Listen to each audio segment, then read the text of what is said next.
The arrest of Pakistan's former Prime Minister Imran Khan received prominent media coverage in international news. But do you know what he was convicted for? You may have seen references to corruption and illegally selling state gifts, but is that accurate? In fact, it is not. Imran Khan's conviction by a sessions court in Islamabad was not for corruption or selling state gifts. In fact, he has been convicted under the country's Election Act for misdeclaration of his assets. All members of Pakistan's parliament are required to file annual declarations with the Election Commission, showing their assets and liabilities as of the 30th of June, which is when the government's fiscal year ends. Pakistan's Election Commission initiated a private complaint for prosecution of Imran for misdeclaration of assets acquired from the Toshakhana, the government's gift repository. Toshakhana, which is a term of Persian origin that literally means treasure house, is the government's gift repository, and any gift from foreign governments received by Pakistani government officials, typically when they visit other countries, are deposited into the Toshakhana. A board of bureaucrats independently assesses the value of each gift, which is then offered to the original recipient, who is legally allowed to acquire it on payment of a certain percentage of its assessed value. That formula used to be 20% of the assessed value, but it was increased to 50% by Imran Khan's government.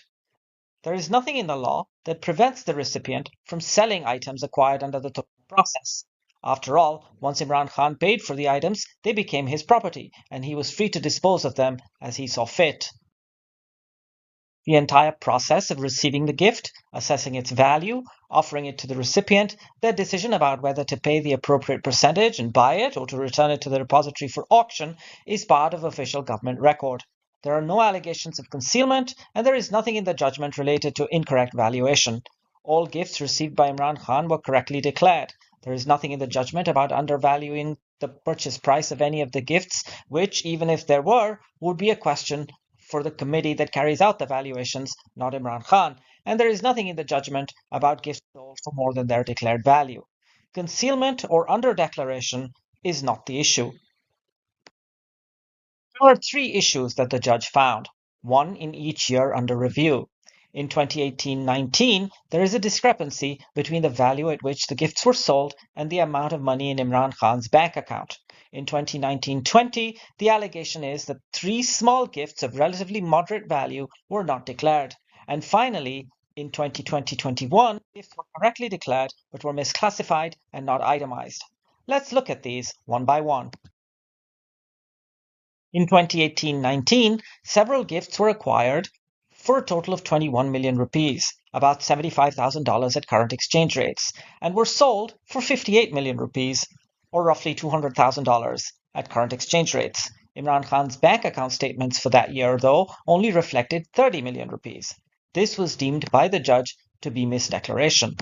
But how did the judge determine that? Part of the proceeds could have been received in cash, or some of it could have been used to pay off expenses between the time the gifts were received and June 30th of that year.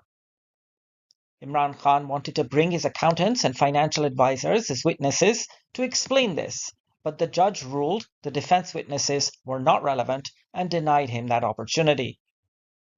In the following year, 2019-20, Imran Khan received three small gifts of items of personal use that were valued at a moderate 1.7 million rupees, or about $6,000 at current exchange rates. These were not part of Imran Khan's asset declaration. His lawyer explained that they had already been gifted onwards by Imran Khan to friends and family before the end of the fiscal year on the 30th of June. As such, they were not his property on the 30th of June 2020, the date that the assets declarations was drawn up to. This was also done at the advice of his accountants, who Imran Khan wanted to call as defense witnesses to explain this to the court, but that was not permitted by the judge. And finally, in the year 2020-21, 5 gifts were declared correctly at their total combined value in the declaration forms. They were classified under the category of precious items. The judge ruled that they should have been declared under the category of movable property, identified as having been received through the Toshakhana process and listed individually. although this would make no difference to the total value, which was completely and accurately declared, and there are no fields on the form prescribed by the Election Commission for itemization or identification as items from the Tosha Khana, the judge ruled this to be a misdeclaration and a crime. This is a flawed judgment by a biased judge in a case that denied Imran Khan the right to a fair trial.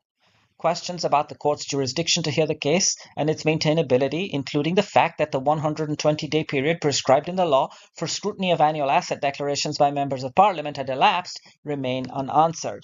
The defense was denied the opportunity to present witnesses which the judge determined to be relevant without even calling them to the stand, and the defense attorneys were not given the opportunity to present their closing arguments. Ultimately, everything boils down to this. The coalition regime in Pakistan, led by the dynastic political parties of the Sharif and Bhutto families, PMLN and PPP, are petrified of facing Imran Khan in an election.